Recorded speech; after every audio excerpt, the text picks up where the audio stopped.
રાજ્યના નાગરિકો માટે છે માઠા સમાચાર। ચોમાસા દરમિયાન અલ નીનોની અસર રહેશે। સામાન્ય કરતા ઓછો વરસાદ વરસવાની સંભાવના છે। ભારતીય હવામાન વિભાગ મુજબ દક્ષિણ પશ્ચિમ ચોમાસા દરમિયાન અલ નીનોની સ્થિતિ વધુ મજબૂત બની શકે છે। ભૂમધ્ય પ્રશાંત મહાસાગર પર અલ નીનોની સ્થિતિ હાલમાં સક્રિય છે। ચોમાસા દરમિયાન વધુ તીવ્ર બને તેવી પણ સંભાવના છે, જેના કારણે જ ચોમાસું નબળું અને અતિશય ગરમી પડી શકે છે। સરકારે 197 જિલ્લાઓમાં તાત્કાલિક બચાવ કામગીરીની સાથે આકસ્મિક આયોજન શરૂ કરવાની સૂચના આપી છે। આ સાથે જ ખેડૂતોને ઓછું પાણી માંગતા પાક અને કઠોળનું વાવેતર કરવાની પણ સલાહ આપી। જો કે તેની સાથોસાથ મધ્ય પાકિસ્તાન અને પશ્ચિમ રાજસ્થાન તરફ એક સાયક્લોનિક સર્ક્યુલેશનની સિસ્ટમ સક્રિય છે, જેના કારણે રાજ્યમાં આગામી 7 દિવસ હળવાથી મધ્યમ વરસાદની હવામાન વિભાગે આગાહી કરી। રાજ્યના 13 જિલ્લા અને સાથે 2 સંઘ પ્રદેશ દમણ અને દાદરાનગર હવેલીમાં પણ હળવો વરસાદ વરસી શકે છે। તો આવતીકાલે દક્ષિણ ગુજરાતના સુરત, તાપી, ડાંગ, નવસારી અને વલસાડની સાથે સંઘ પ્રદેશ દમણ, દાદરાનગર હવેલીમાં પણ વરસાદની સંભાવના છે। 15 જૂને છોટાઉદેપુરની સાથે દક્ષિણ ગુજરાતના નર્મદા, સુરત, તાપી, ડાંગ, નવસારી, વલસાડ અને સંઘ પ્રદેશ દમણની સાથે દાદરાનગર હવેલીમાં પણ છૂટાછવાયા સ્થળો પર હળવોથી મધ્યમ વરસાદ વરસી શકે છે। જો કે આ ચોમાસા અંગે હવામાન વિભાગે માહિતી આપી છે કે ચોમાસું મહારાષ્ટ્રના મોટાભાગના વિસ્તારોમાં પહોંચી ચૂક્યું છે। તેલંગાણા, આંધ્રપ્રદેશ, કર્ણાટકના કેટલાક વિસ્તારોમાં પણ સાનુકૂળ સ્થિતિએ ચોમાસું આગળ વધી રહ્યું છે।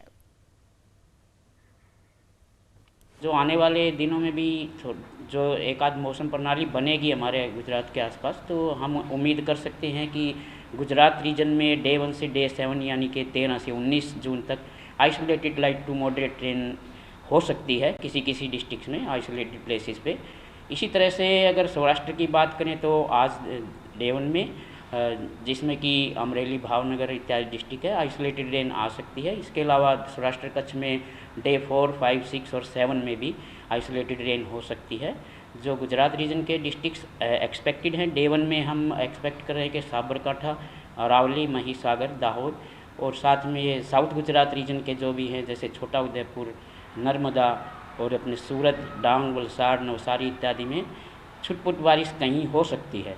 इसके अलावा अगले दिनों में भी जो साउथ गुजरात रीजन है उसमें एक्सपेक्टेड है, जिसमें कि सूरत, नवसारी, वलसाड़, दादर नगर हवेली इत्यादि है। इसके अलावा अगर हम बात करें मैक्सिमम टेम्परेचर्स की, तो कोई विशेष बदलाव आया नहीं है कल के मुकाबले में, और अगले 7 दिन तक भी हम उम्मीद कर सकते हैं कि कोई विशेष बदलाव मैक्सिमम टेम्परेचर में नहीं आएगा। अल नीनो अभी जो अल नीनो एक्टिव हो गया है, और उम्मीद है कि जो मॉडल्स हमारे हैं वो दिखा रहे हैं कि पूरे मानसून में अल नीनो का इफेक्ट रहेगा। इसके साथ ही जो इंडियन ओशियन डाइपोल मोमेंट है वो भी अभी न्यूट्रल फेस में है, तो वो भी ऐसा ही न्यूट्रल फेस में रहेगा मानसून के सीज़न तक।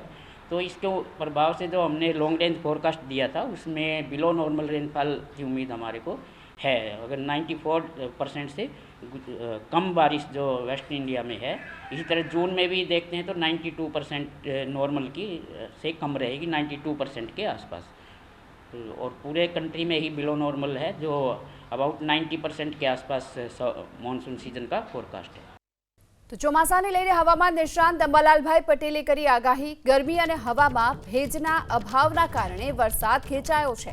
મુંબઈમાં ચોમાસું અટક્યું અને પૂર્વ ભારતમાં ચોમાસું સક્રિય છે।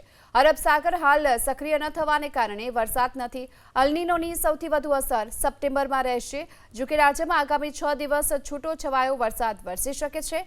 મુંબઈમાં ચોમાસું 15 જૂન પછી સક્રિય થઈ શકે છે અને 16 જૂન બાદ બંગાળમાં લો પ્રેશરથી ગુજરાતમાં વરસાદ આવી શકે છે। હમણાં બંગાળ ઉપસાગરમાં જ્યારે પૂર્વ ભાગમાં વરસાદ વધારે છે અને અરબી સમુદ્રની શાખા મુંબઈમાં અટકી છે।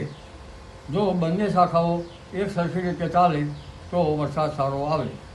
આ ઉપરાંત લગભગ આફ્રિકા તરફ એક એટમોસ્ફેરિક વેવ આવી રહેલ નથી, કદાચ જૂનના પાછલા સપ્તાહમાં આવી શકે। 29 જૂનથી 7મી જુલાઈ વચ્ચે દેશ સહિત ગુજરાત ભાગમાં સારો વરસાદ થવાની શક્યતા રહે। આદ્રા નક્ષત્ર બપોરના ભાગમાં છે, એટલે પરંપરાગત જ્ઞાન પ્રમાણે ઘાસચારણની પર ઓછી થાય।